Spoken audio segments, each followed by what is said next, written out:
আসসালামু আলাইকুম। অন্যান্যদের প্রতি রইল আন্তরিক শুভেচ্ছা ও ভালোবাসা। প্রিয় শিক্ষার্থী বন্ধুরা, আমি আজকে যে ভিডিও কন্টেন্টটি তৈরি করব এটি হবে এসএসসি এবং এইচএসসি পরীক্ষার্থীদের জন্য।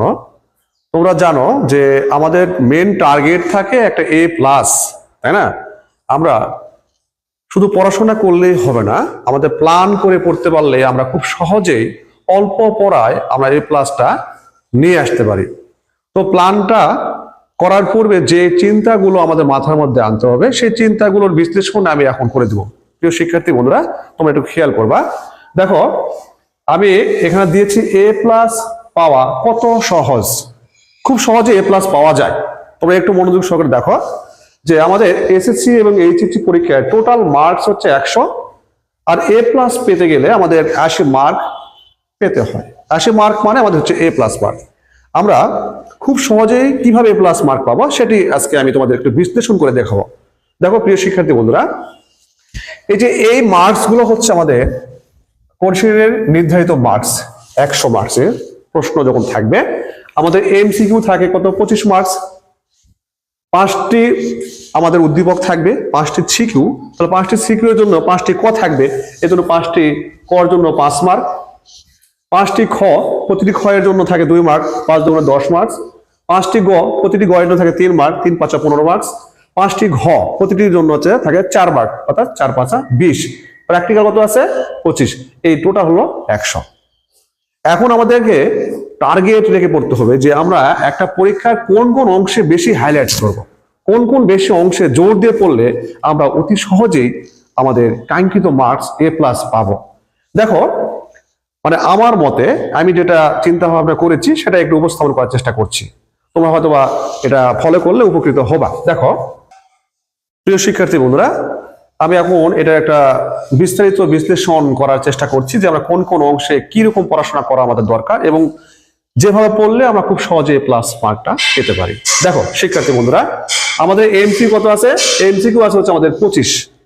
25-এর মধ্যে কি আমাদের 25 পেতে হবে? হ্যাঁ, যদি 25-এর মধ্যে 25 পাও তাহলে অবশ্যই অনেক ভালো। কিন্তু আমার প্ল্যান অনুযায়ী যে একটা মার্ক আমি কাট মার্ক করেছি সেটি হলো 21 মার্কস। 25-এর মধ্যে তোমাকে 21 মার্কস পেতেই হবে, কারণ A+ তুমি পাবা, আর 25-এর মধ্যে কি 21টা মার্ক তোমাকে পেতে হবে না? অবশ্যই পেতে হবে। আচ্ছা, এখন এমসিকিউটা কত পেলাম আমরা? 25-এর মধ্যে 21 পাইলাম।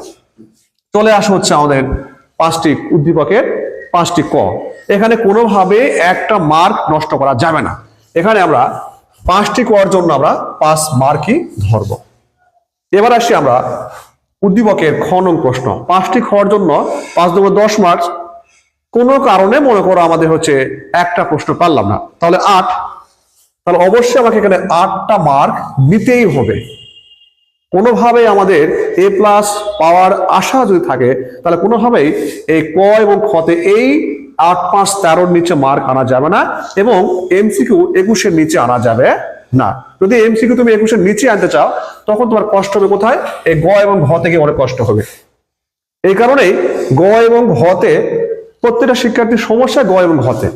এই গ এবং ঘ এই দুটো প্রশ্ন সমাধান করার জন্য একটা শিক্ষার্থী কিন্তু মাসের পর মাস প্রাইভেট করতে হয়, অনেক টাকা ইনভেস্ট করতে হয়।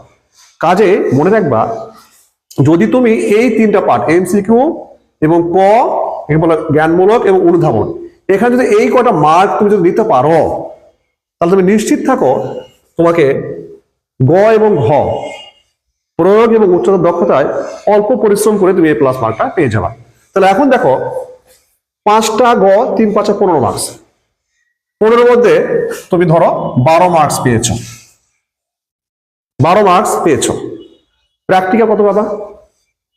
প্র্যাকটিক্যাল তো 25-এর মধ্যে অনেকে 25 পায়, 24 পায়। আচ্ছা, নর্মালি আমি ধরলাম 22 ধরলাম। নর্মাল ধরলাম কত ধরলাম আমরা? 22 ধরলাম। তাহলে এখন একটু হিসাব করো তো। 21 5 8, 21 যোগ 5 যোগ 8 যোগ হলো 12 যোগ কত? 22। আমাদের 68 মার্ক কিন্তু আমরা উদ্দীপকের ঘ ছাড়াই পেয়ে গেছি। উদ্দীপকের ঘ ছাড়াই কিন্তু 68 পেয়ে গেছি। এখন টার্গেট করো উদ্দীপকের ঘতে কত আছে? উদ্দীপকের ঘ উচ্চতর দক্ষতার মোট মার্ক হলো 20। আমরা এই 20 মার্ক ছাড়াই কিন্তু 68 পেয়ে গেছি কিন্তু আমরা। এখন তোমরা একটু হিসাব করো, 80 মাইনাস 68 হিসাব করো, তাহলে 80 মাইনাস 68 কত লাগে? 80 মাইনাস হলো 68, মাত্র 12। তাহলে তোমরা চিন্তা করো, যার জন্য এত ইনভেস্ট, যার জন্য এত কষ্ট, যার জন্য এত প্রাইভেট, সেখানে 20-এর মধ্যে কি আমরা 12টা মার্ক পাবো না?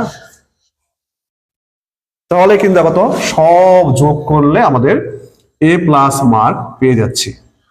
তাহলে A+ মার্ক কি খুব কষ্ট, খুব বেশি পরিশ্রমের না? শুধুমাত্র আমাদের একটু টেকনিক্যালি চলতে হবে, বুদ্ধি খাটিয়ে কৌশলী হতে হবে, তবে আমরা এই মেথড বা এই সিস্টেমটা অ্যাপ্লাই করলে আমরা খুব সহজে প্লাস মার্ক পাবো। প্রিয় শিক্ষার্থী বন্ধুরা, আমার মনে হয় তোমরা এই সিস্টেমটা একটু ফলো করে, যারা এসএসসি এবং এইচএসসি পরীক্ষার্থী আছো, এখন থেকে এই সিস্টেমটা ফলো করলে আমার মনে হয় তোমরা তোমাদের বাবা মার কাঙ্ক্ষিত একটা যে রেজাল্ট A+, এটা তোমাদের পিতামাতার হাতে তুলে দিতে পারবে। সবাইকে অসংখ্য ধন্যবাদ জানিয়ে আমি এখানে শেষ করছি। সবাই ভালো থাকবা, সবাই ভালো করে পড়াশোনা করবা এবং টার্গেট রাখতে হবে, টার্গেট রেখে পড়াশোনা করতে হবে। সবাইকে অসংখ্য ধন্যবাদ। আসসালামু আলাইকুম।